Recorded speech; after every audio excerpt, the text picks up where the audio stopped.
Hi, everyone. It seems we might want to wait a few extra minutes because we don't have many folks on yet. Andrew, I'll defer to you, but we might want to give it a few more minutes. Oh, yeah. Hey, Carrie. Yeah, Hey. absolutely. Yeah, I think let's wait to make sure people do come in and yeah. If we don't have a quorum, then that makes this really easy. But yeah, yeah, we'll give it a couple of minutes. Okay, sounds good.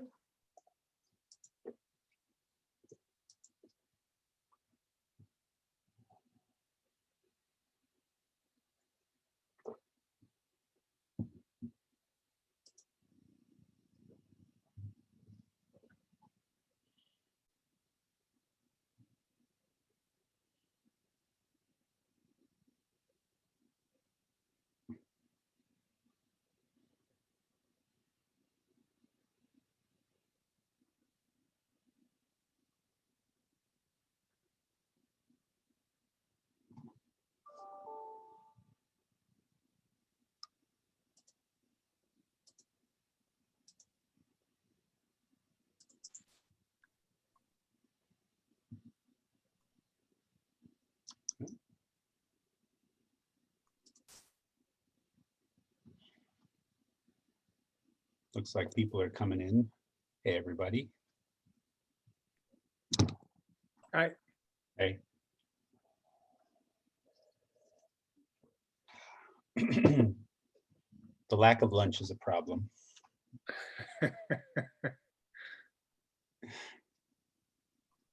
Although I don't really even know if uh, you know, with the new status of place now that it's a staff advisory committee, if lunch is even a part of it. So, we have things to discuss. So yeah. Brown bagging it. Yeah. See, yeah, I mean, anyway, we're going to talk about that first. But Carrie, I did have a question. The um in terms of recording these meetings, are are they transcribed anymore, or is that not a thing? Yes, we're still, so they are recorded, these digital meetings, and housed in our city database of previous meetings on the website. And then Patrick is continuing to do meeting minutes.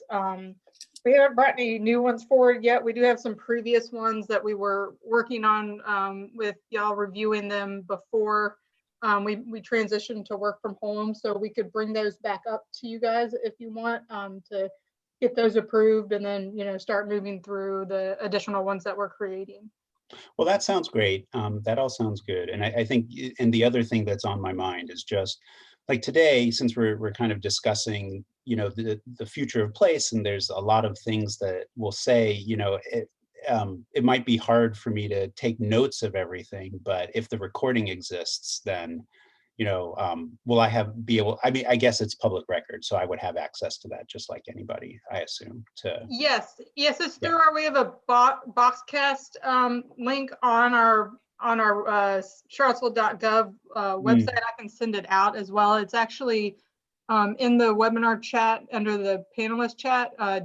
Joe Rice sent it out to everybody, so that's a link as well, but I can resend it out by email. Okay, yeah, no, that's terrific. And I think that's just helpful to know, so I don't have to overly worry about typing furiously while we're talking. Because I can imagine we might be writing some kind of, document or proposal of what we want to do, that I'll, help put together. But I think, uh, what we're all going to say, it might be hard to get it all down while we're having a discussion. So great. If the recording exists, that's great. Yeah, absolutely. And we can share, our meeting minute notes, once they're ready, even, before you guys are working through the approval, but just for your information to use moving forward. Oh, that's terrific. Yeah, okay, thank you. And thanks for posting the Boxcast. Thanks, Rory. Well, let's see here. I don't know, Carrie, are we at should we start, or let's see. I mean, it looks like you have a fair amount of people on the line. So, I mean, I think that'd be appropriate if you wanted to go ahead and get started. Okay. All right, let's do it. All right, so let's begin our place meeting, and as we do, I'd like to invite comments from attendees, comments from the public before we start our agenda, or as the beginning of our agenda.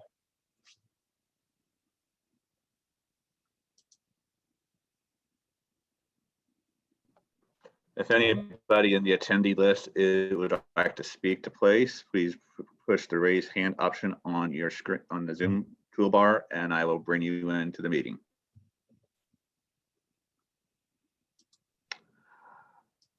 It doesn't look like we have any takers for today, so. Okay, not so far. There will be an opportunity at the end as well. So, we look forward to your comments if you have any. So, all right. So, if I remember correctly, we just have one big agenda item, and that is the future of place. And you know, I sent you all, you know, a kind of some discussion points that I think we might use to organize this discussion. But at the same time, it's okay if it's open. We have the length of this meeting. You know, if we don't get through everything we want to get through, then we might want to, you know, think about scheduling a working session or continuing it in some other way. We'll discuss that. But my hope is, and actually, maybe you can all kind of say, did you receive the kind of the discussion points email that I sent out earlier today? We can also, Carrie, did you get that? Does that go to you as well? Yes, I got that as well. From the yeah. Place Task Force. Good. And it's, you know, it's just an idea of really 2 points. You know, first talking about the implication of places change in status. And I think that's where we need to start, because that obviously shapes everything else going forward to some degree. And then talking about what we just said we were going to discuss. You know, what can our contributions actually be? But that's all going to be shaped by this first agenda item. And so, or this first part of this, or at least I think what is worth us all understanding, and maybe we can, you know, look to those who are in the room where it happened, so to speak, and understand what was the actual change in discussion. Apparently it wasn't actually on the agenda. You know, I don't know that anyone knew it was coming. I'm not also sure what it means that place is now no longer council appointed, but it is a staff advisory board. So maybe, you know, Lloyd, Alex, Carrie, do you all want to talk about what that might entail? Well, I think I'm glad Lloyd is here. I think essentially at this point, it's if there is anything that maybe the Planning Commission or staff wants place to do, then they will source it out to place. You know, it's no longer be like council-driven committee or task force or board. You know, like a HAC or the Planning Commission and things like that. So essentially, that's the way I'm looking at it. It will be a staff-driven working group, you know, going forward. You know, I think there might be some kind of a project or a specific issue that staff thinks perhaps we need to have place, take a look at this or undertake this study and things like that. So I think that's my interpretation of council action. We have some staff level committees like steering committees that facilitate a given project, like a comprehensive planning process, smart scale applications, if funded, and activities like that. You know, they are not driven by the city council. However, the resulting outcome of their deliberations and activities, you know, may go back to the Planning Commission and subsequently to the City Council for consideration. So I think that is the level that council has decided that place needs to be. Councillor Snook is here at the meeting, so he may chime in, but that's my perception of council action. And let me sort of build on that and say what the real purpose of the meeting was to try for council to get a handle on the fact that there are between 50 and 60 boards and commissions that in some way or another were supposed to be appointed by council, report to council, and many of them were, some of them were bodies that had no longer any purpose. The committee to design the Belmont Bridge, the committee to design, the last project at Hillsdale and hydraulic and so on. Things like that had used up their life. There were also a number of committees that we had a hard time figuring out at the council level what that group was presently doing. We could identify why it had been appointed at one point, but we're not sure what it was doing right now and what its purpose was now. And to be honest, one of the things we're trying to do on council is to get better control of our own workflow. And when we've got 50 different groups who think they have a piece of our time, it becomes utterly untenable. And so one of our goals out of all of this was to sort of change the structure of things so that there are a couple of groups now, for example, that are going to be specifically working with public works, for example, and we don't really, is it truly necessary that council be the folks who appoint the towing advisory board? Well, we have to have a towing advisory board. By state law, we have to have a towing advisory board, but I don't know that the towing advisory board has done a whole lot of major substantive strategic thinking in the last umpteen years. And again, we're trying to get some better sense of what we need to be doing, because when we are regularly having meetings that go 6 and 7 and 8 hours long, and we get, I can't tell you how many emails we get every day. It's more than we are able to deal with intelligently. And we would really rather have groups. I'll use Place as an example. Most of what the discussions have been about Place and what it might be doing in the near future are things that would seem to, there's a lot of different talents represented on this task force, and an awful lot of those talents probably in the first instance should be directed to assisting NDS rather than coming straight to council, or to serve as a body to which, and I use the example because you all talked about it last time, of a lighting ordinance where we could farm out to an organization like Place, which has some design talent on it, to figure out how that ought to work. I was just talking this morning with some people who were concerned about the lighting on the downtown mall, for example, which number one, doesn't meet current standards. Number two, the reason, basically everything has to be individually made because it's all a design that's 44 years old, because we insist on keeping the same design as what we had in 1976. They don't make it anymore. And so it becomes very expensive to do any kind of replacement, rehabilitation, whatever.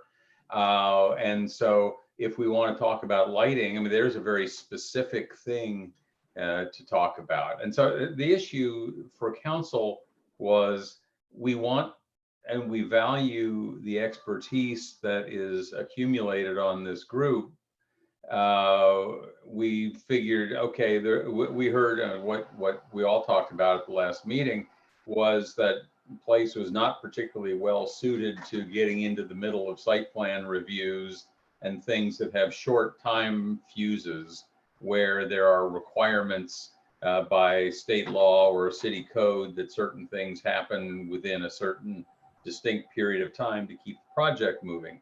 On the other hand, there are broad design issues that ought to be developed to better inform everything that the city does. And that in this particular case, most of the ideas that we were thinking of would seem to flow better through NDS than flowing straight up to council. So that's really what was going on. It is not specific. I mean, frankly, one of the issues was, you know, when we had this discussion at the place meeting last month, it was a little bit uncertain as to what we thought our next task ought to be. And so I'll also say that if there turns out to be a task that everybody agrees, including council, there's no reason the council can't say, you know, place, we'd really like to have you do this. And if you want to report through NDS, that's fine, but understand that we're going to want to hear about this at our level as well. And so it's not a determination that we don't care. It is simply a determination that in terms of our ability to manage our workflow, it makes more sense to have place go through NDS. And the ability to do that actually means that it will be easier for people to meet because the requirements of FOIA and so on are less strict, and there's less need to be streaming everything every which way if it's being done as advisory to staff rather than as an independent entity appointed by council and reporting to council. So I don't fully understand what that distinction is, but John Blair and Lisa Robertson assures me there's a distinction, and it will make life easier for some of the organizations that are not going to be appointed by council and not be reporting directly to council, be easier for y'all to meet. If that's clear as mud. Thanks. No. Thanks, Lloyd. That's really helpful, and Alex. I think that brings up, you know, just some questions that you know, first of all, and I'll just list out a few, and then let's all just talk about it. But, you know, when is this effective?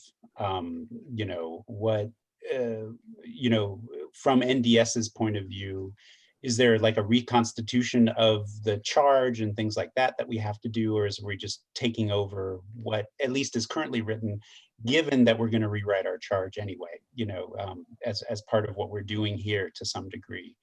You know, yeah, what are the logistics of this? And Lloyd, do you leave us? Yeah.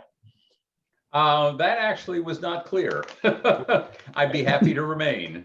I think that I hope you will, but if you don't want to, I guess we'll lose you. Well, I think that the ordinance or resolution or whatever that that has created place still calls for a city council rep. One of the issues which we didn't discuss specifically a couple nights ago was that this question of transition, and do we have to submit an amended ordinance or an amended resolution. In some cases, it's not even really clear how some of these groups came to be. You know, some of the committees have just sort of always been there, and nobody can seem to find the founding document. So there's a little bit of that kind of background work that will go on, and I don't know the answer specifically for place, but I would say, you know, there have been a number of committees that have just sort of taken the bull by the horns and said, okay, we're going to do whatever we, in essence, whatever we want to do. And while I don't want to encourage that kind of anarchy, I'm not sure I entirely want to discourage it either. Let's call it initiative rather than anarchy. If there's initiative that you want to take, this may make it easier for you to take it. Just because of the logistics of Zoom and all the rest of that stuff. Yeah. Well, let me just say, I mean, as sort of teeing it off, I think in many ways, I mean, Alex has always been with us, Carrie has always been with us. It's always been very much focused on NDS. I think one of our issues, and this is why we, advocated for long-range planner that, or a city, somebody in, thinking about the built environment that almost transcended NDS was because there are other actors within the city government that that deal with the built environment and placemaking and community engagement. But given all of that, most of the things we deal with are very much NDS related. So it's kind of status quo in some ways, is what I'm hearing. Right. Given that there's challenges even with the status quo, even in terms of transportation going over to public works, for example. I mean, public rights of way are streets. And so how are we allowed to talk about those things? Or are we only allowed to talk about the private realm? Are some of the questions that we'll probably get to that this doesn't necessarily do one thing or another to address. But I guess, I mean, does anyone else have any kind of thoughts about this transition? Are you worried about it? Does it matter to you all?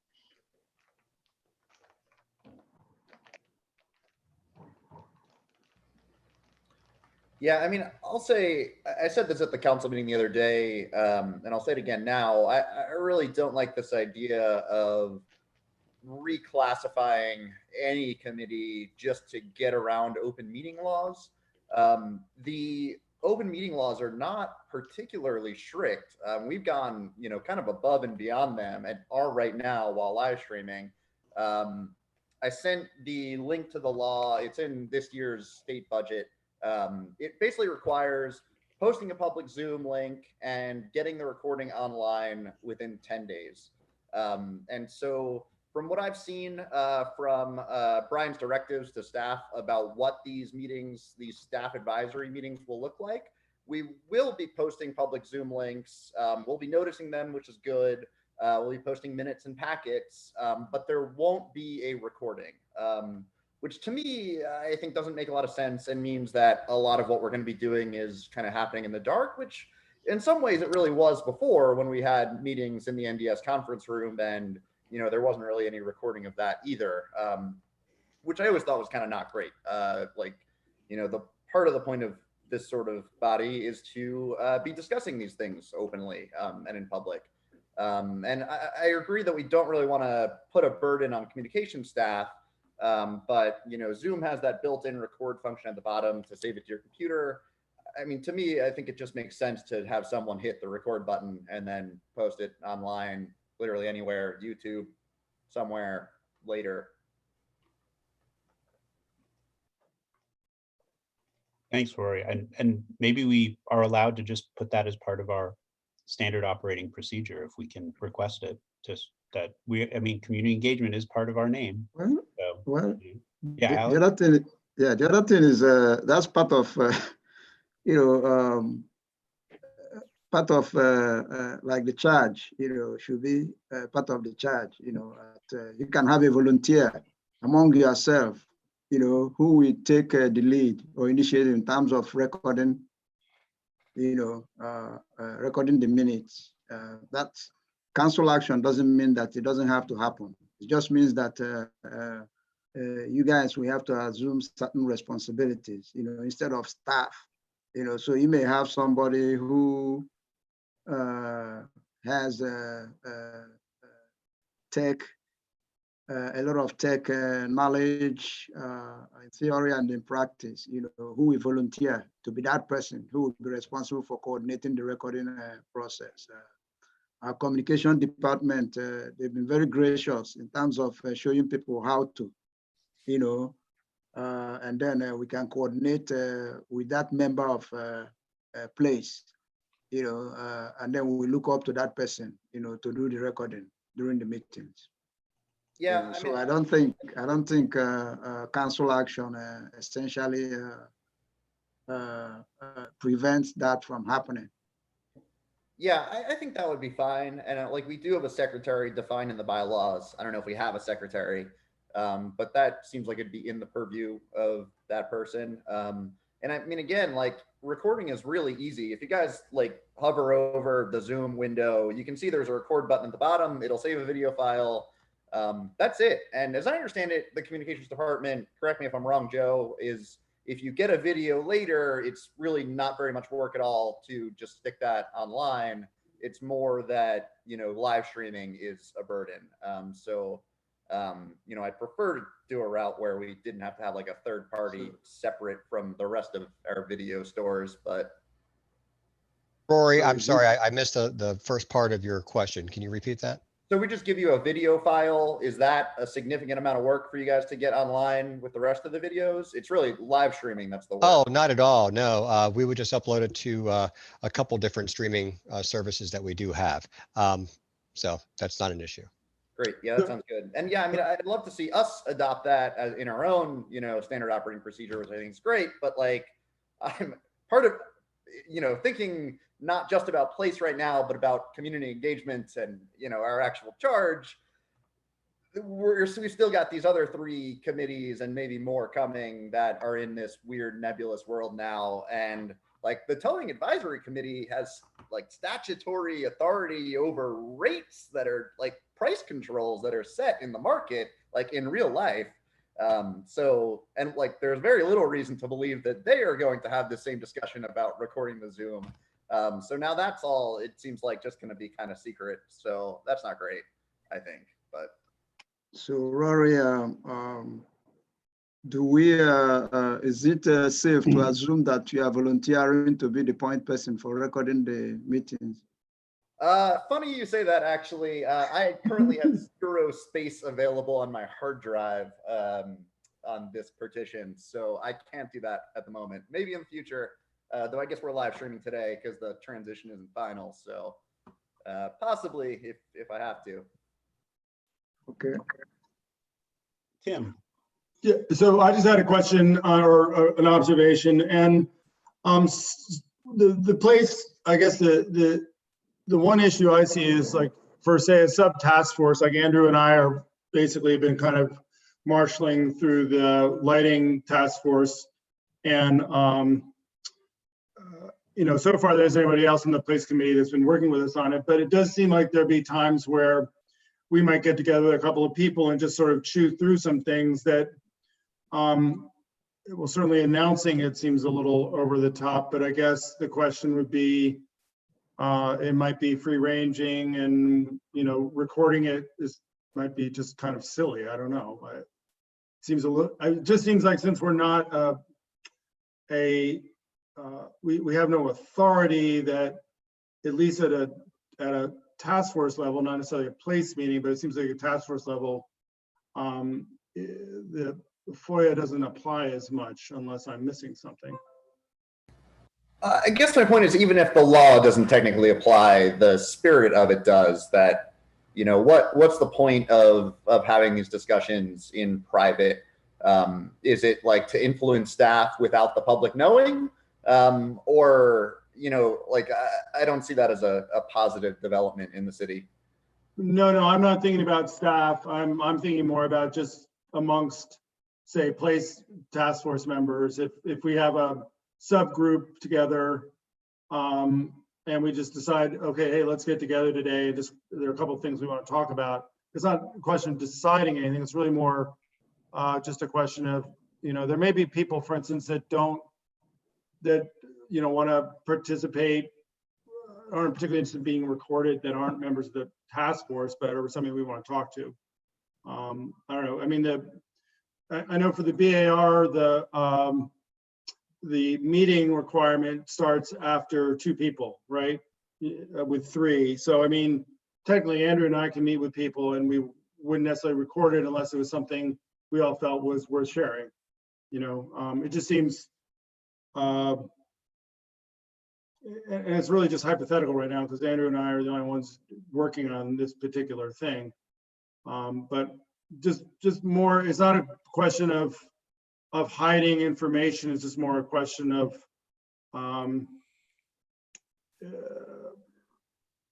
you know, I think sometimes people are a little more, particularly if we're dealing with somebody that's outside of the organization, that, might feel uncomfortable being recorded, for instance. They just want to have their input, suggest something, and then if it gets to a point where it seems like it's worthy of sharing with the public and discussing publicly, then we do it.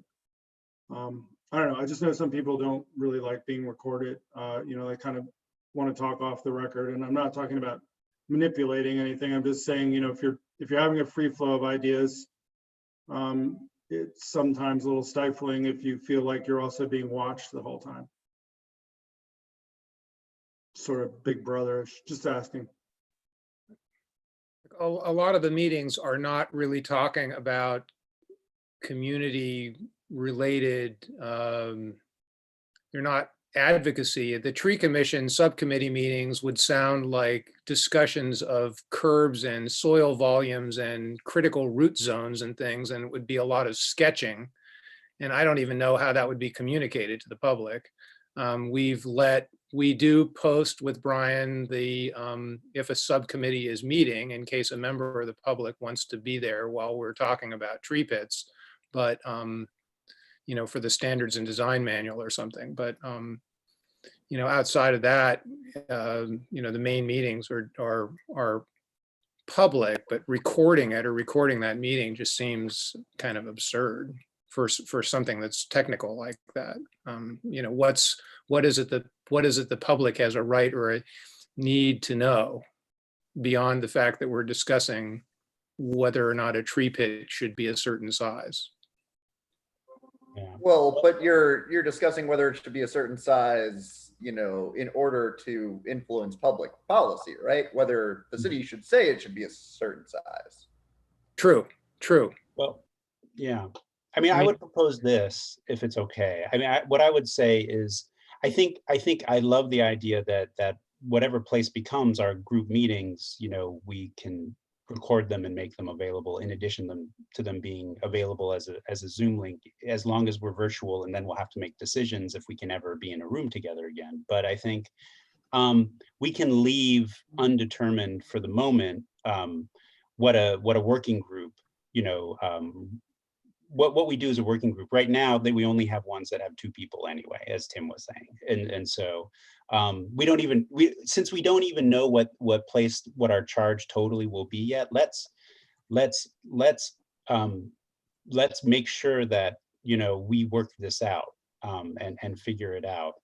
But, it almost depends on what kind of tasks we have in front of us to some degree. And so if that sounds good, then I would say, let's turn to what can we do as place, given that we're not, whatever happened on Monday, it didn't get rid of us or anything like that, or Monday night, Tuesday night, and so it's fairly similar in almost all respects to how we've been constituted.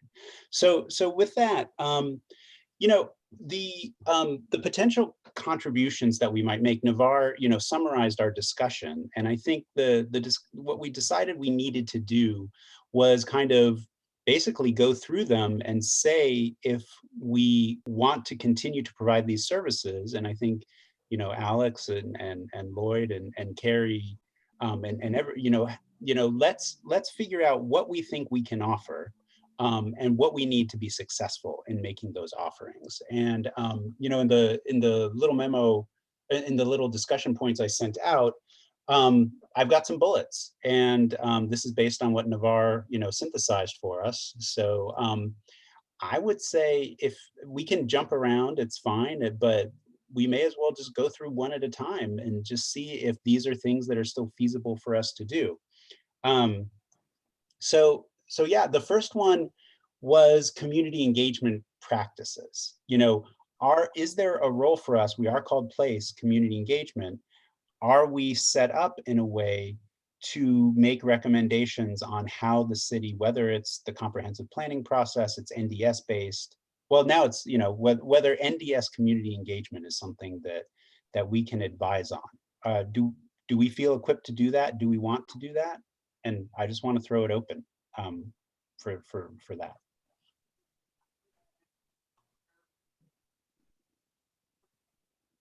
I don't feel equipped and don't feel particularly inclined to be involved in establishing the city's community engagement policy. I think it belongs almost with its own group, and certainly belongs with NDS as a primary charge.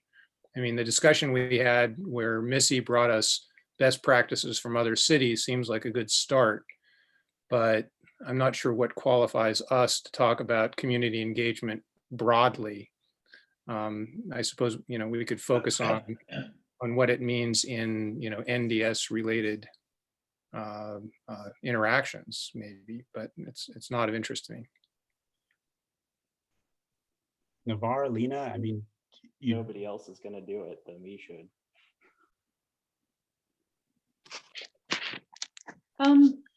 So, I mean, I know that, this is of interest to me. I mean, if NDS and staff was interested, I think it's something that we could work with on them to sort of learn more about what kind of process they take and what they might, what they think, where they've hit stumbling blocks. I don't see this as something we would do completely independently, but more in coordination with the city, more as sort of an exploratory process, and then go from there. great. Then maybe what it is it's, this is one of a set of practices that NDS has or doesn't have. And, insofar as it's something that, we see as really important for how we think about building community, but at the same time, it's something that is, not something that any of us can do independently, but it's something that we can potentially advise NDS, as they develop new community engagement strategies, policies. I guess it really fits in just as well into, a more broad category. Is that all we need is discussion here. We don't have to decide anything yet. What I'm going to do is try to synthesize this so we have a document to actually kind of then decide what we want to vote on. But I just want to make sure everyone feels like, community engagement is in our name.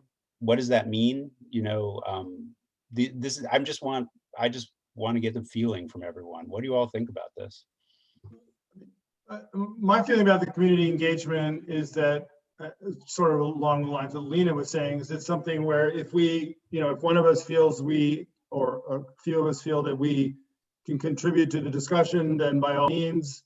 I think my bias is probably more like along Mark's, where I'm more interested in the built environment proper than I am in, sort of policy issues relating to community engagement. But it doesn't mean that if we have people on the task force that are capable of addressing that, then by all means, we should do so. Great, like Lena, like Navarre, yeah. Yeah, I don't think anything's off the table, or even, sort of evolutions of the FOIA thing. I mean, I guess I might have not been paying close enough attention. To me, the issue was less the recording with FOIA, but more the need to announce. It really puts a damper on things if you want to quick talk to somebody and you've got a quick group together. I think I have a bigger, that to me is the more Dunning issue generally. Anyway, I'm digressing, but I think community engagement, I think any of these items really fall more to what's a specific interest to the current composition of the place board, and we address things that we feel qualified to address. Okay. I want to read something here from Navarre. Apparently his microphone isn't working, so he's put something into the chat. Two things that are fairly recent. I think if any recommendations from some committees have to go to the group as well, it can help with that transparency aspect. I guess that was the previous discussion. But now it says, I don't know if my microphone is working, but I think that since it is in our name, if we don't do it, who will? It's something that the city keeps discussing, but not actually addressing, is from Navarre. And I would like to add that that I think for our group, one of the other things that we've talked about that we could do in this area is that I feel like we're sort of a middle ground between the actual city and the public, and that I know that I've been on subcommittees where we're able to bring in people who may not want to be a member of a group, but want to comment on a particular topic. And I think that's one of the areas that subcommittees could be, not just this one, but particularly this one. I think that's one of the things like the lighting subcommittee has done. I think it's good for us to try to, you know, have avenues for public input into the boards and commissions without actually serving on one. So. Well, that's Next. great. Yeah. And sorry, Navarre, we can't hear you very well. I think your point is well taken. And I think, you know, ultimately, not for today, but you know, I'll put it in the memo. What do we need to figure out here? You know, some of our action items. It could just be, you know, if we're composed of people at large as well as people with certain professional expertise, I think either we decide to have community engagement experts in the city as part of our group, which we've done in the past, and make sure that that's just simply part of who we are. Or we, or, you know, as Lena says, we figure out a way to have a working group that invites people from the community to interface with us when there's particular issues dealing with the built environment. So we can hold those then as potential approaches to this. So thanks. Yeah, that's great. And, you know, one area where I think our sort of Venn diagram of some of our professional expertise comes together with the community is really the kind of graphic communication that's a part of design and development.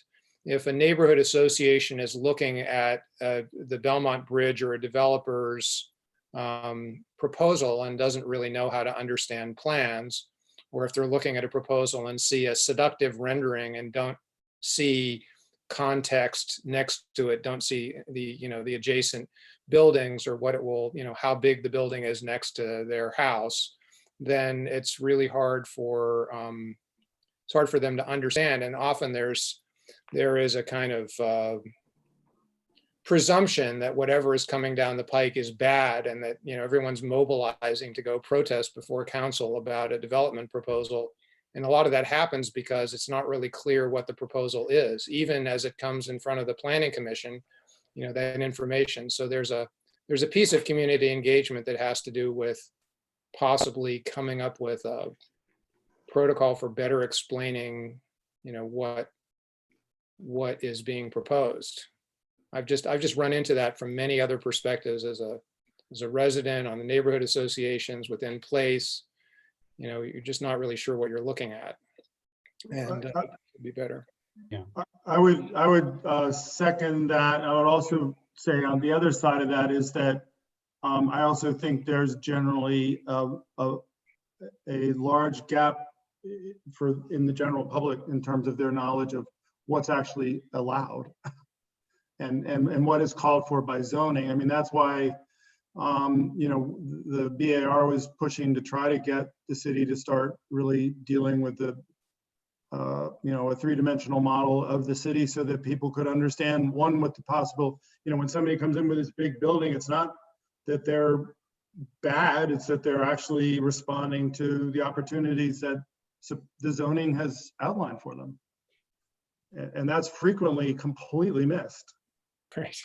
Right. There are many by right proposals that the city's that community is up in arms about, and you know, the developer doesn't even actually really have to share it, and they're just coming to the neighborhood to say, you know, here's what we're allowed to do, and we're doing our best.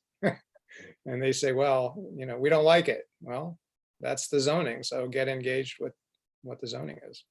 Well, so Alex, would it be feasible to, you know, I mean, as part of a process, again, to be beneficial to staff, if there is some proposal where the developer is not doing a great job of knowing how to express what they want to do, and it's going to be something that you consider to be an issue, say, go talk to Place and tell them what you're trying to do, and they'll, you know, give you some advice on how to make what you're doing clearer, because that's not something that staff have time to do. Is that?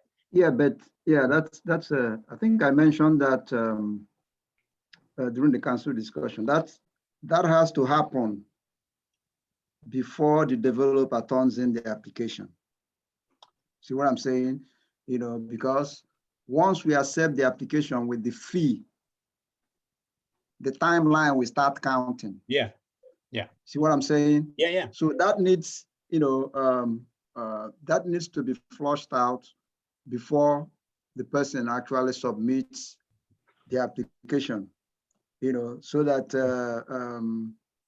that issue is addressed and then moving forward. Because once the application is submitted, you know, it will be unfair to the applicant or the developer, you know, if he has to go back to a place to discuss that. And secondly, I don't think that developer will agree to do that. Sure. Once they've submitted the application, you know. Right, and that's the point, is that, you know, we enter into a situation where they're setting themselves up for failure potentially because Exactly. they don't know what they need to do in their application. And so, you know, and what information is needed to get acceptance. But maybe this doesn't work, but I'm just saying, we're looking at possibilities of things we could do to benefit. Yeah, but I also think the that application. there might be an opportunity where sometimes, depending on the scale of the project, you know, where the developer is still testing the water, you know, and things like that. And then if that kind of situation arises, you know, they're not looking at submitting the application. They just want to look at folks to talk with, you know. So we can say, okay, why not go have a discussion with the place design task force, you know. So at that point, you folks can guide them, you know, and then hopefully they will get some added value from that discussion, and then that might help them in terms of submitting the application and things like that.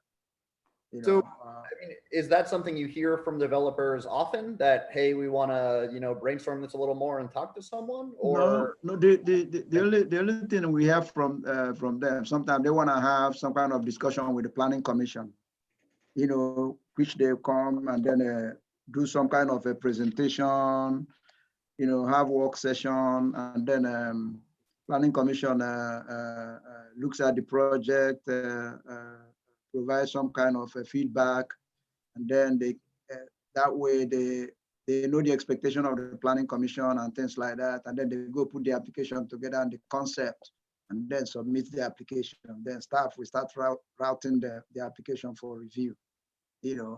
But so in terms of the expectation of the place, you know, I don't think we've gotten that kind of application. You know, I'm not saying that it can't occur. There is something to keep in mind at this point, you know. So if that opportunity arises, you know, then we may do some kind of referral to a place, you know. But right now, I think we pretty much have the review process all set, and the conscious of the statutory time requirements, you know. So once we get the application with the fee, you know, the clock starts ticking at that point. I mean, in the best of all possible worlds, well, I think it's important that we're not part of delaying projects. We don't want to be red tape or another sort of process that the developer has to go through. It's just that if we could be part of helping NDS craft a project where the quality of the submissions was higher and there was less uncertainty for the developers, it's a win-win all around. Developers don't want additional hoops to jump through. They're at risk a lot of times, and the public wants to know what's being proposed, and NDS wants to have a really clear process so that things aren't tied up. So how can we help make that better? I don't want to say streamline, because some people will say, you know, oh, you're just trying to let things kind of move through fast without thoughtful consideration. But I think we don't want to create you know, further barriers to something that is already seen as onerous. I've never seen place as having a part in the development approval process. I think it has the capacity, based on its expertise, to facilitate better knowledge to the public in the context of a lighting study, for example. The public may not understand lumens or why the city is recommending or why you're going for it toward a certain direction, or it may not understand density. So with the upcoming zoning ordinance rewrite, how's the public gonna conceptually understand and visualize some of the changes that might occur? I would see places having the expertise that might be able to model some of that for the public. Doesn't have anything to do with the development process.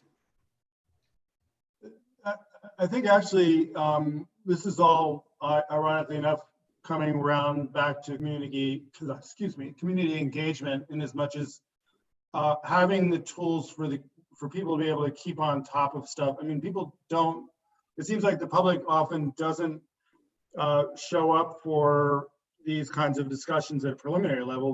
People usually show up after the application's already well underway and a lot of work has been done, and it's sort of like, oh my God, look what's happening. And so that's where like the 3D model, things where people can actually understand what's possible in their neighborhood. That is, I suppose, does fall under community engagement at a certain level. But I agree with you about, we're not yet another review board, but I do think trying to help, I mean, the BAR wrestles with this all the time, where, we have big projects come in and basically we have preliminary meetings where people talk about what they want. But frequently the public doesn't show up for those preliminary meetings, the affected public. They don't show up until later. And how you move that ball forward so it happens sooner is kind of one of the issues, I believe. Thanks. Yeah, so I mean, it sounds like, it can't be part of an ongoing, required development review process, but it sounds like there's also, at least, in a list of things that we can do because of the professional nature of this particular board of, it's primarily of experts in the fields of the built environment. If it comes up that somebody is in a testing the waters phase, to use the political campaign metaphor for it, then rather than actually submitting something and they want some advice, and Alex and NDS and Planning Commission wants us to, then we could potentially do that. But it doesn't sound like it's something that may come up that often. And that, on the other side, it may be more helping the city with figuring out, well, we'll get to that. We'll get to the kind of figuring out things like, how do we go about a new lighting code? What are the things we need to know? So we'll get to that. I'll say that Navar asked, can we build some kind of hub for upcoming projects based on the neighborhood? Well, yeah, that's the exact example of thinking about how we can do things in a way that's more engaged, more community-based, that we would need to do some research on, look for places where that's done better or worse and make proposals. I think I'm happy for us to, we don't have to go in the order of the bullets here. I think a lot of what we're talking about, whether it's the lighting code, 3D modeling system, what Navar just recommended, having a hub where upcoming projects are visible to the community, those are all things that require changes in practices in the city, and specifically at NDS. Are we, I think where we found our diminishing returns, and this is me speaking, not facilitating, but just speaking, where I think where we found diminishing returns was often that we would come up with neato ideas, but then, there was no capacity to take on those ideas. And so what I'd like us to do is say, we still want to do those things and point out what's necessary for success. So, and have that documented.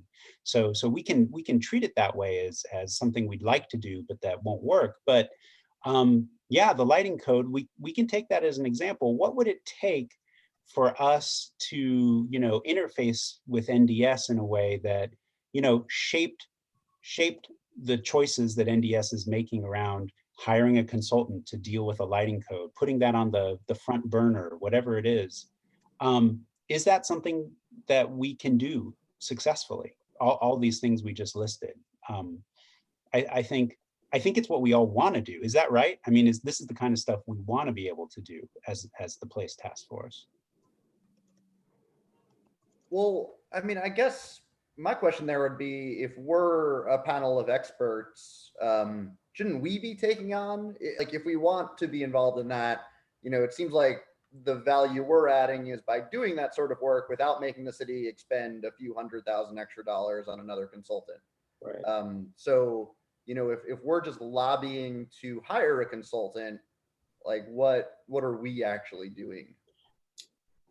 Well, I guess, you know, I guess to the specific example, just to be clear, I think, yeah, there's a lot of upfront work that, you know, again, it happened with the 3D modeling, but then, you know, what Tim and I have been doing and speaking to others in the community and getting expert knowledge on a lighting code, you know, we can get it to the point of making a recommendation for what's needed and setting goals and priorities. I know I couldn't write, you know, by myself, write the new ordinance, that's for sure. So we have to think about how that actually then gets to that point. And that's where I'm thinking about, is it hiring a consultant? Is it done by staff? I don't know. I mean, there's potential differences. With the 3D modeling, the hope was the GIS staff could take it on. It didn't go anywhere, but that was the idea. So, but yeah, it's about taking the idea and making it possible and real and something that's valuable. You know, the big acts of Place in the early days, from what I understand, were, you know, they did get handed off to consultants eventually, like West Main Street or the Streets That Work. So, you know, there is a transition point where, as a body of experts, we can't actually finish the project, so to speak. It has to be handed off to staff or extensions of staff.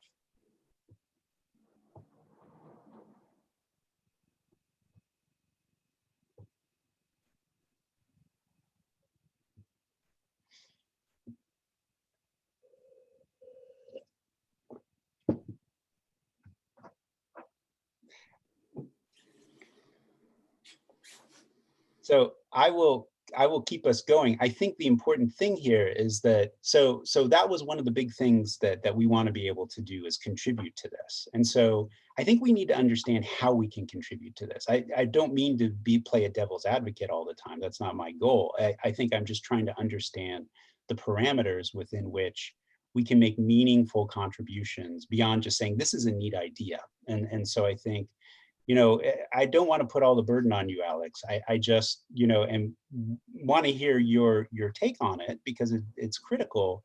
How would you envision us being meaningful contributors to the needs of NDS? I think it will depend on specific issues or needs. You know, for instance, the lighting is a challenge. You know, it's a specific issue. If you guys want to follow up on that, of course, you have to. It requires several amount of a lot of work, because you got to look at the existing ordinance, you know, and see what the provisions are. Then identify what the issues are, concerns, and what have you, and then probably formulate some kind of changes, you know. So it's going to depend on specific needs that we can outsource, as well as the Planning Commission, you know, to Place Design Task Force to take a look, and then either conduct a study or review the issue and then make recommendations for the next steps, you know. So that's one way I think you guys can be of assistance. And then secondly, what I would caution, it's setting priorities, you know, for the city or for the department, you know, because sometimes the department may have some kind of priorities they are working on, often from the city council, you know, or city manager as a follow-up to council directive, you know. So that is something that you guys may want to put in your minds and think about it on a regular basis, because you may have a priority and then there are things that department, depending upon the department which it is, you know, it's looking at accomplishing, you know, so there might be conflicts, you know, in that regard. So you folks, we have to be cognizant of trying to set priorities and things like that. Great, thank you. I mean, and that does open the door. And I think, you know, Tim and I obviously have to get our heads together, but I think, you know, with the lighting, we actually can follow this process, and you know, it's a great opportunity to see how it works, because I think there is actually a lot of background information at this point and a lot of, you know, goal setting that can be done. You know, I think, you know, how that then filters its way into the priorities for the city.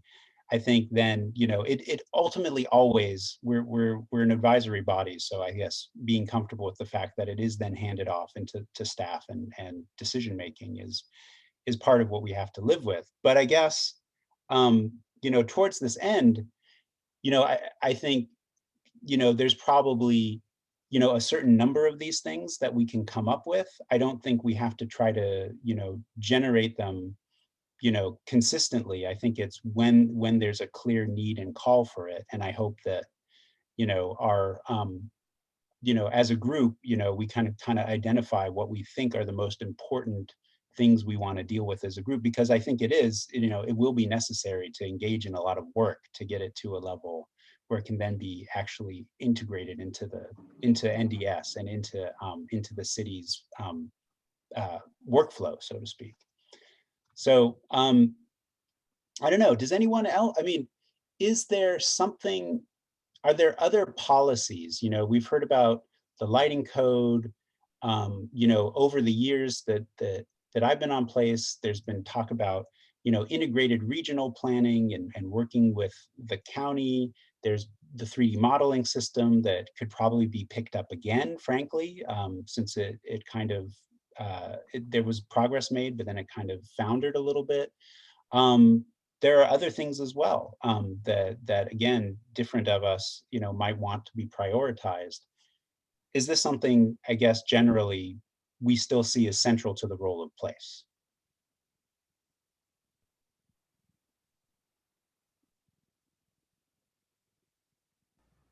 So to me, something I'm hearing kind of loud and clear from this is that, you know, we have all these disparate charges that are fairly different, right? Community engagement versus like, you know, the built environment and like direct changes to how we handle regulations related to that.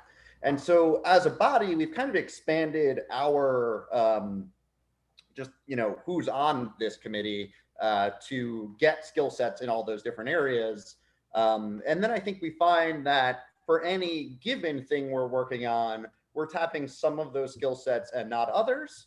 But at the same time, there are also skill sets that are missing if you want to actually push those things over the finish line. So, you know, for the GIS or for the 3D modeling thing, you know, it really seems to me that you could do this without any staff, you know, or significant staff work. And I think anytime you're dumping a workload on staff, you're pretty much guaranteeing failure because they just don't have the capacity to add extra things at this point. Yeah. But, you know, you get some architects and some software engineers in a room, or some like, you know, whatever kind of engineer does 3D modeling, or, you know, some GIS people from the architecture school or something. And you really could make that happen outside of the purview of staff, right?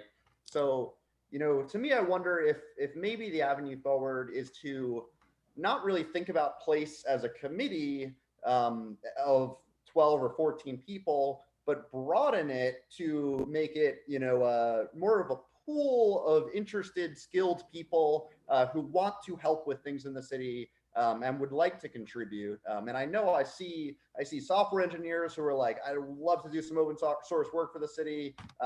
Just last time at MPO Tech, we had a traffic engineer guy who was like, please, like, I'd love to do some sketches of this, like, you know, work with me.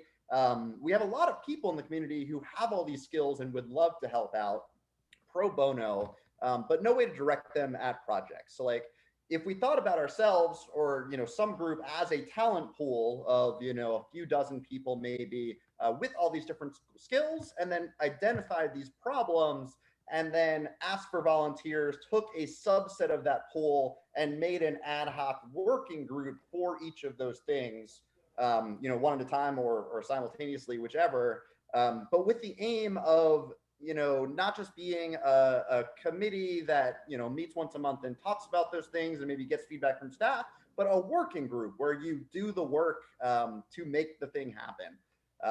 And so, you know, maybe this is a place thing and maybe it's not, but, you know, a lot of these things we're talking about all seem like things that should be doable without, you know, getting blocked by, blocked in like the agile sense of like, can't move forward because staff just doesn't have the time to do it because we're passing the ball off to them. So, you know, lighting, like, do we need a consultant or do we just need to like tear apart some newer lighting ordinances from all across the country and say, hey, does this make sense? Does that make sense? You know, get some experts in the room in the community, which we have, and, you know, piece together one that does work. And then maybe, you know, send it to like a real paid expert for review, or maybe staff can do that part. But, you know, to me, I don't see a ton of value, maybe a little bit in, you know, putting together the requirements for what we would need in order to hire a consultant and pay a couple $100,000 to get a finished product.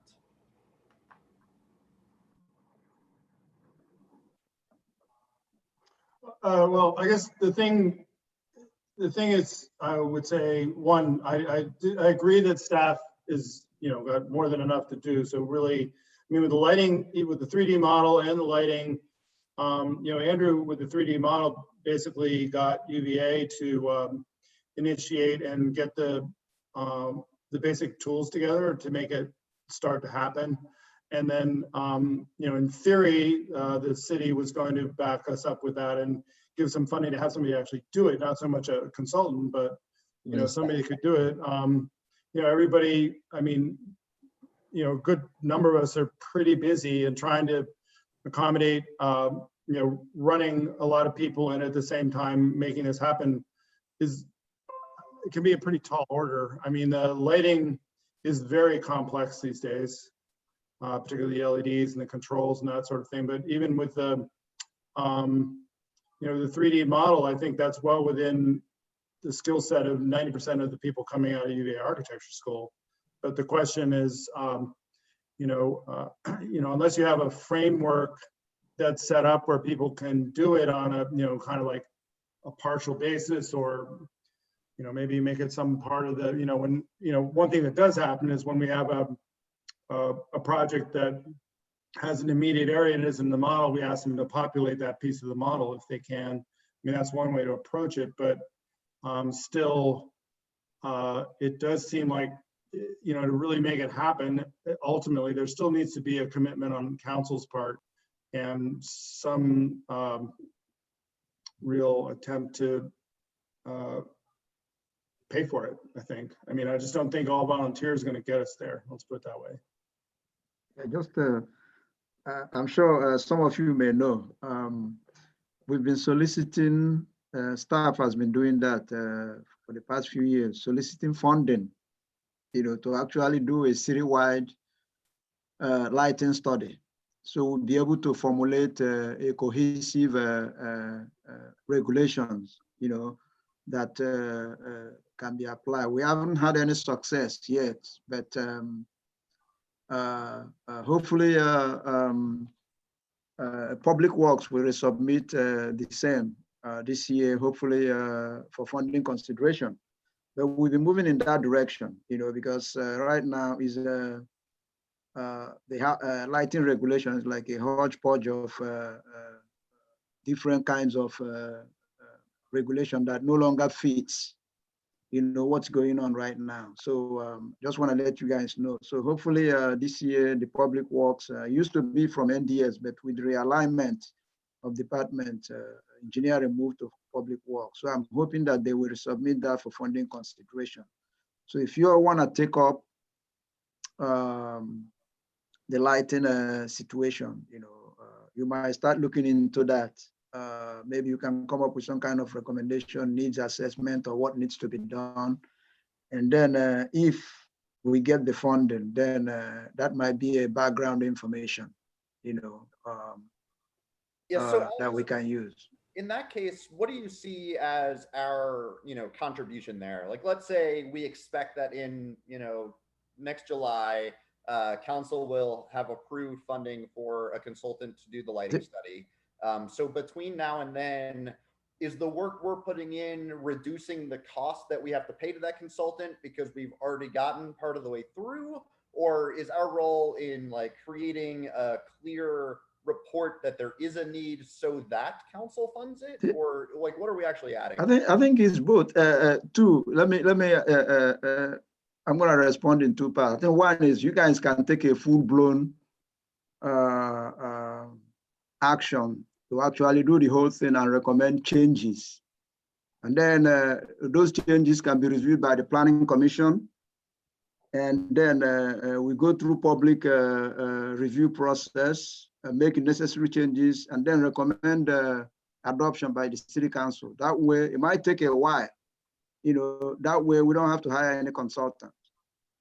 And then on the other hand, you guys can do needs identification, what we need, the existing systems, what it composes.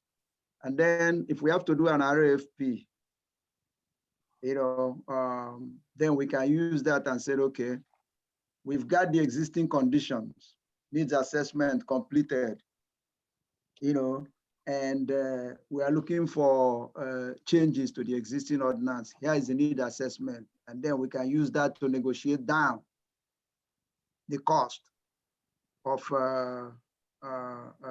actually rewriting or revising the ordinance. So those are the two things I see in terms of the lighting study. You guys can do it. I think you have the intellectual and professional wisdom and knowledge, within the system to do it. And then there are people out there who are not member of a place design task force that you can invite to provide some kind of input, or assistance, and then formulate a full-blown recommendation and changes. And then we walk it through the Planning Commission. So that's how I see the issue. So just FYI, I've got a draft memo that the BAR is planning to send to the Planning Commission to request that the Planning Commission really start looking into a lighting ordinance. And, I've been talking with Jeff about that quite a bit, and Carl Schwartz.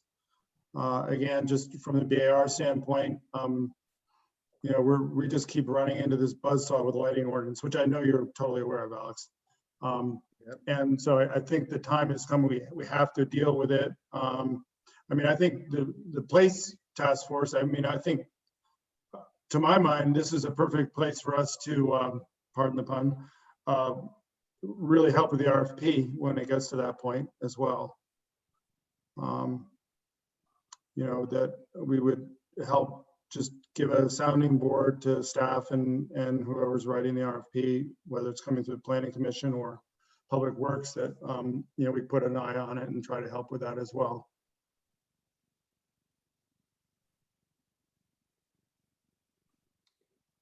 Well, good. This is helpful. The lighting ordinance is just a live exemplar, something that we're dealing with now that kind of shows what the constraints and opportunities are. I think, the process you describe, Alex, I guess Nothing, I mean, I think we have to keep in mind, nothing is one or the other. I mean, we can do both kinds of things. And so depending on, exactly as you said, as to the context, I just, am trying to work us through today, and I think we're doing all right. What are the possibilities and what have we not considered? And Rory, I think, yeah, let's keep in mind the place doesn't have to be this. Navarre commented, there's a ton of people who'd like to do work for the city, but don't want to sit through meetings like ours. I think, the truth is, I'm going to be really frank here, and I don't know if Alex will agree or anyone will agree. Governance is actually very complicated, and it's very difficult to sustain systems that are built from the outside that then are, they're supposed to be integrated, but they're not actually set up to be integrated. It's actually super difficult. And I mean, I'm just being empathetic to the challenge here. I think it's great though that is out there, and that the makers and people want to get involved. I think place could be reconstituted. So I think again, we're just getting our ideas out for how we can be. So I don't want to lose that. And I think we might want to come back to that.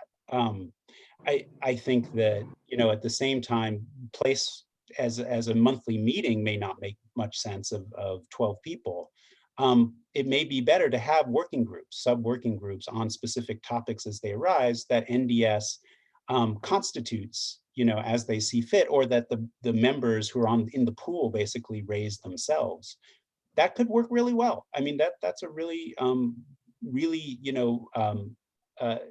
it's thinking differently about the way that expertise interfaces with the city. So yeah, let's not, I mean, again, I'm just saying, yeah, let's put that on the table. I think that sounds great.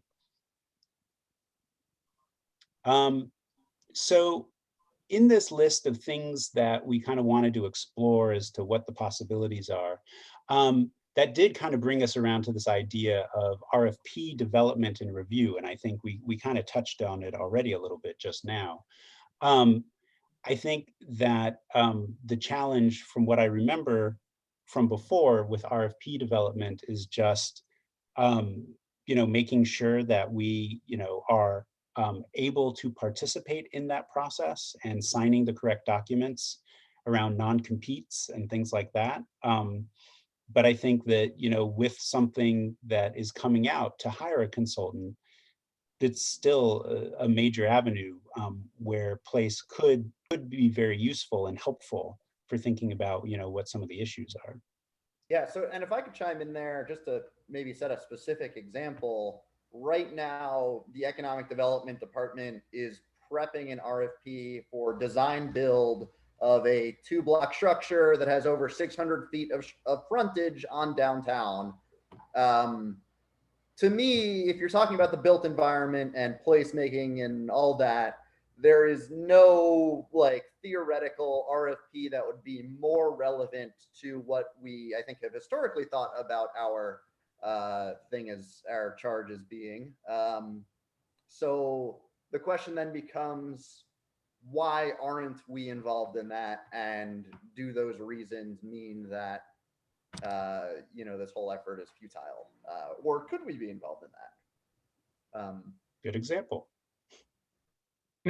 One thing that occurs to me about the sort of discussion of what we might provide as expertise, as pro bono expertise. Obviously, Andrew, it comes up to the one of your overarching points at the outset of the meeting about how can we make sure we're successful. There's a big distinction between how our experience might bring best industry practices to an RFP or to a proposal. We recommend a certain number of foot candles are recommended for a street light, and you have people who know what that actually means. But when it comes to a plan to replace all the lighting on the mall, that's something like that obviously should also be way beyond the purview of this group, or at least in my opinion, I think we're trying to sort of improve the quality, and so you wouldn't want an ad hoc group to just replace, do the construction and replace the lighting on the mall, for example. So why would you why would you try to have a committee of place actually do design work? So there's a difference. And I guess what I'm saying is place is well positioned to advise the city on what are best practices and standards elsewhere in the industry. But in terms of doing certain kind of work in order to save money on outside consultants, I think that really, it depends. I agree with Rory to a point that I think we've farmed out things that might have been better in-house because we know our city because we live here. But for other things, it's just what's necessary, in the same way construction is necessary, design is necessary. So I think to be successful, we want to make sure that we're not promising to kind of develop some standard that doesn't currently exist. We can review the existing standards and make recommendations based on best practices, which is what the Tree Commission does on a lot of things. But starting a whole initiative of creating a 3D model for the city, for example, we can do something and it's probably all really valuable, but does it end up creating a tool that NDS can actually use?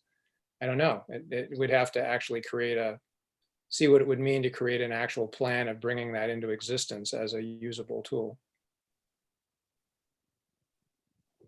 That's great. So I think, so we're getting kind of to the point, and it's already, 1:20. We can only do this for so long. I think, some of the important things that have come up that I think I'm hearing are just around, what can we do? I think we still have interest in doing very similar things to what we've done in the past. I think, some of the concerns around being effective, around being successful, have to do with, one is, is this a matter of us taking on whole projects and coming up with actual bits of policy, municipal code, systems, or is this, still an opportunity for, people to, for things to come to us? Like that's one of the things, Alex, that I think, we have talked about in the past, but will you be able, and that was kind of one of the first things on the list, will you be able to send us things periodically that you would actually need us for, other than us kind of bringing things up on our own? Is that going to be part of this? Yeah, if things comes up, we think we can, we need your assistance, yeah, we'll do that, but I can't guarantee that we'll do it on a regular basis, because we can't send you something if we don't have anything. Well, that's what I'm hearing. And that's, part of, the agenda setting. Like, is this a monthly meeting, or is this more of a stable of I think, yeah, I'm glad I had it on my list to suggest. So I'm glad you brought it up in terms of meetings. I think you folks may want to consider either a meeting on a bi-monthly basis, or do what HAC does, because after some time, HAC decided that they don't need to meet every month. They will set up like a subcommittee on various items, and then the committee, once the committee gets done, the committee can meet like every couple of weeks as they choose, and then once they get something tangible for the overall body to review, then they schedule a meeting, to discuss that and make recommendations to staff or the city council and things like that. So you all may, I think consideration of bi-monthly meeting or quarterly meeting might be a good idea, unless something comes up that staff thinks they need immediate action or consideration from place, then we'll send out a notice to that effect. But you all may want to consider that, whether bi-monthly or quarterly will be a good meeting time going forward. And then the use of subcommittee, that subcommittee will do the groundwork they can meet on a regular basis as they see fit.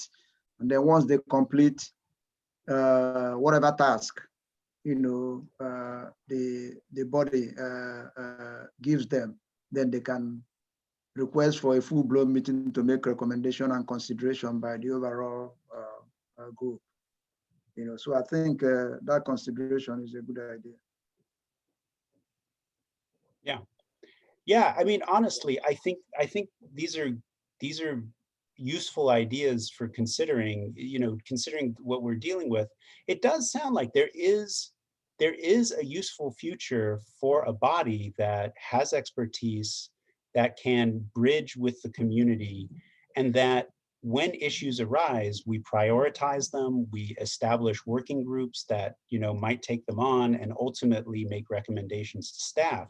I think that actually there could be something really innovative here. And I mean, I'm not saying things that no one has said, I'm just trying to put it all together in my head. I've heard, if there is an ongoing community engagement process where people are saying what's going on and what's affecting them, that that we are privy to, that we that is part of the normal kind of community engagement and communications arm of the city, that then allows us to maybe every half of a year convene and say, what are we hearing? What are the priorities? This is what the community has said. This is what others who want to come talk about specific issues have said. And then we help organize a set of priorities and then, determine, is this the establishment of a working group? Is this the establishment of, a priorities list that can be taken to NDS and Council and Planning Commission? I mean, there probably is a way of doing this that is very useful, to have professional experts kind of mediating between the issues in the city, what the community is saying, and trying to help prioritize it. And when the need arises, actually focus on specific issues. I think this can be done, and I think it can be useful. I think we just need to do it in a way that it doesn't feel like anyone's wasting their time, and is doing it in the most effective way possible to get people heard, and to come up with a way that when an issue arises, action can happen.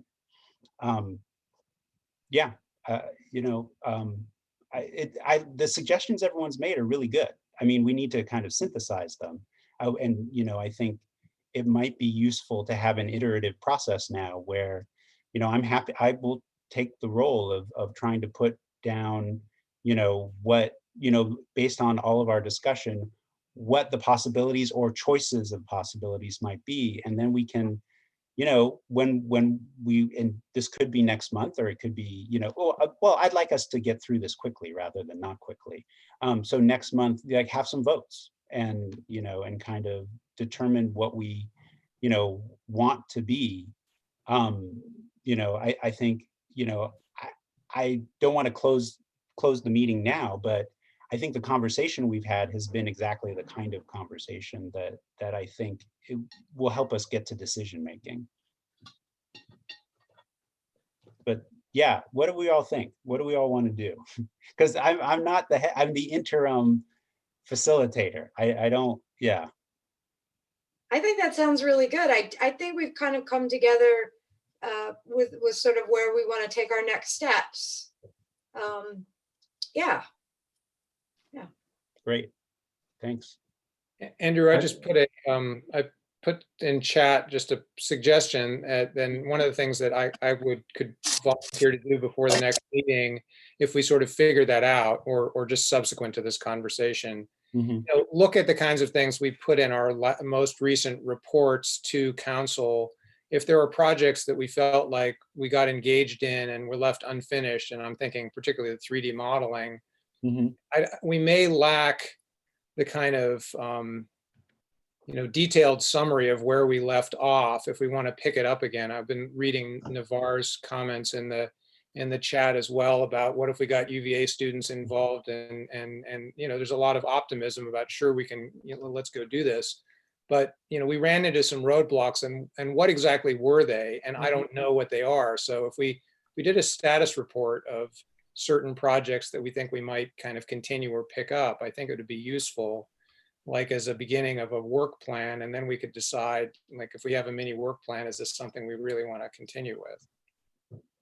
That sounds great. And yeah, we should do that. I think whatever we do, you know, we are still compelled to summarize what we've worked on and look at their status. And Mark, I think you're right. We should include, you know, if things have slowed down or fallen off the radar, why is that? What happened? So that we can kind of document that. But I think whatever we constitute ourselves as going forward, what we've already picked up is definitely a good place for us to continue from. So that sounds great. Yeah. Yeah, let's do that. And make it part of, you know, our description of what place has done and you know, where we find ourselves. So that sounds good. One thought that I wanted to throw out is that it may well be that when we get the comprehensive plan draft and ultimately approved, we may become aware of some holes in the plan, some issues that hadn't been addressed or that need further addressing. It may be that, you know, 6 months from now, you folks may look at it and say, there's something we should be weighing in on. We could perform a service for the city by addressing that issue. I mean, I don't know what it might be, but I would say don't lose sight of the fact that this comprehensive plan is not likely to be so comprehensive as to leave no questions.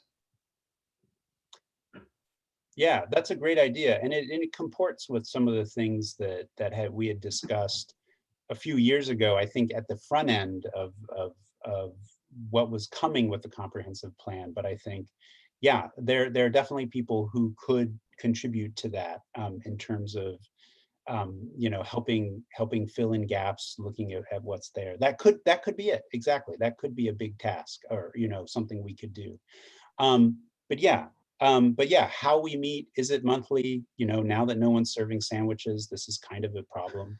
And I think we want to, you know, consider how we organize ourselves most effectively. So yeah, I don't know. Yeah, I mean, we don't have to end, and I'll call for public comment before we stop, but I think we have a lot to go on. I think it just requires synthesis at this point. And so, you know, of what a vision is. And then I think their next meeting should be actually making choices about what that is. And so, yeah, by the end of the year, we have a sense of what place is. So I would agree with where I think you're going, is that I think we've come to sort of a good stopping point, that at this point we need to sort of think about it and come back next month and be ready to talk about it again, because we've gone over a lot. You know, some people like to have some time to sort of kind of digest what they've heard. So I think we could call for public comment. Yeah, what do we all think? Is it, and I guess, well, just to build on what Lena said, I think, so over this coming month, I think my objective would be to try to synthesize this into, you know, a list of actionable possibilities that we can then, you know, discuss and potentially vote on, you know, next month.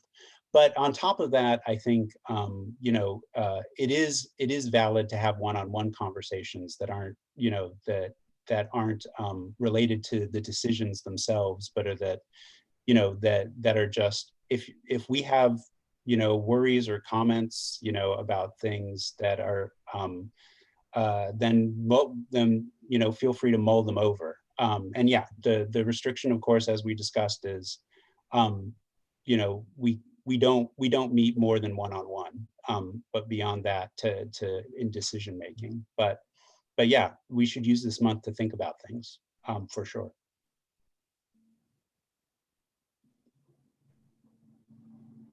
Great.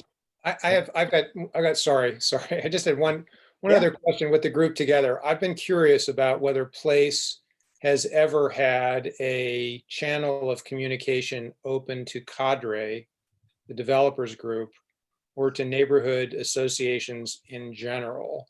Just thinking of that role as an intermediary between the public and private sectors and NDS, whether that's a role or not. I'm just wondering, I'm not aware of it.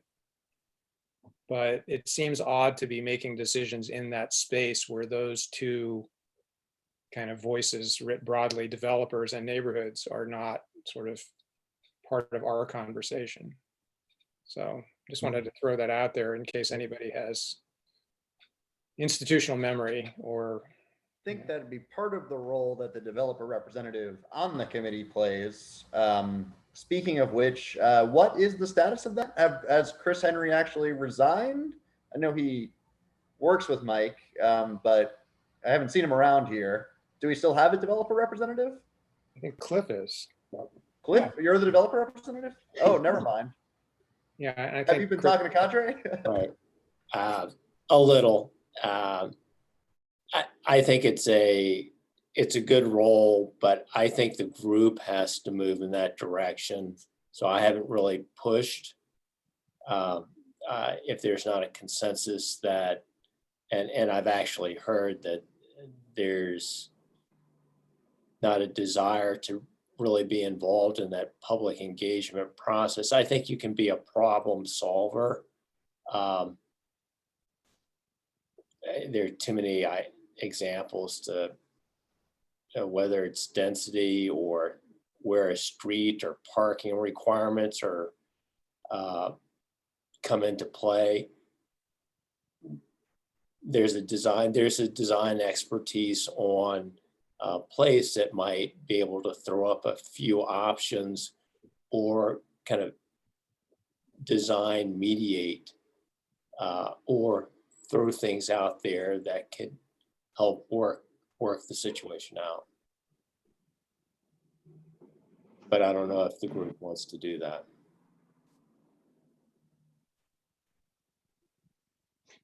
And then there are a lot of public places like the train trestle at Page and 9th and 8th Street, where that's being redeveloped. It's kind of a nightmare, but there are all kinds of things that could be done with lighting there. I mean, the list is endless. It's just having the right path and format to embrace those issues. Absolutely. Yeah. Thanks, Cliff. And yeah, I think that's it, is can we come up with a path where we are a useful forum for this and that, you know, it gives an opportunity for things that aren't being heard to be heard and then start to be thought about. So that's great. Okay, any final comment before we open it up for public comment? There is one item. Place was invited to participate in the policy arm of the forestry cohort, and I emailed the first session of that to Andrew, and I'm asking him. Oh yeah, thank you, Cliff. Yeah, Distribute that because urban forestry is just a small component of it, but urban forestry is going to have a huge impact on the city over the next, well, forever. Yeah, this is a great example. Cliff has been attending for us this, right? This is part of that set of workshops. Yes. Yeah, and yeah, thank you for sending me the materials from that first workshop, which I haven't, I just got it, but I'll send it on to everyone to look at. But if there is any other comment you wanted to make about it, I think it could be an issue. You know, it is a place issue for sure. Yes, I would just ask that everybody, it's not a terribly long presentation, but it's a good intro and it helps focus one's thinking a little bit about carbon and how the city might be thinking about that and how we should be designing in that context. All right, excellent. All right, so so with that, I'd like to, you know, invite comment from the public.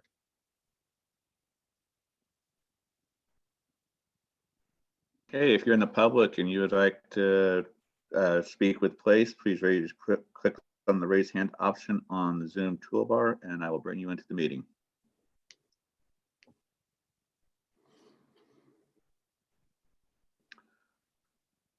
Andrew, we don't have anybody who would like to speak with place today. No takers, no takers. Well, all right. Mm-mm. Yeah. Thank you, everybody. Yeah, we did it. So whatever. I think, you know, just keep in mind, I think we should imagine we'll have a meeting next month. I think we should kind of get through this, you know, navel gazing deliberation moment and decide where we want to go more quickly rather than slowly. Otherwise, you know, we'll get depressed. So let's figure that out. And yeah, see you all in Thank about a you, month. Andrew. All right. Thanks, Andrew. everyone. Thank you.